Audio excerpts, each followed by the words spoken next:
মাছ কত কেজি দিচ্ছিস রে রতন? কাটা 280 আর গোটা নিলে 260 টাকা দেবেন দিদি। আচ্ছা, তবে 1.5 কেজি সাইজের একটাই গোটা দে।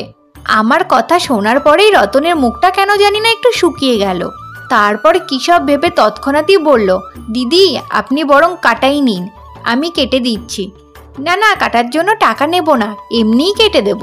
খানিকটা অবাক হয়ে চিন্তিত মুখে যখন ওকে বললাম তাই দে তবে, তখন ওর প্রতি আগ্রহ ও মুখের ঔজ্জ্বল্যের কারণটা বুঝতে না পারলেও ঝকঝকে ইস্পাতের বটিতে মাছ কাটতে কাটতে মাছের ফুলকা নাড়িভুড়ি যখন সব পাশের ঝোপের দিকে ফেলে দিতে লাগলো, তখনই ব্যাপারটা বুঝলাম।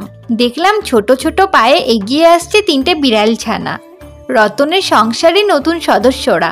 এবার বলো তো বন্ধুরা, আজকের ভিডিওতে আমি তোমাদেরকে চিংড়ি মাছ ছাড়া আর অন্য যে মাছ দেখিয়েছি সেই মাছগুলোর নাম কি ছিল?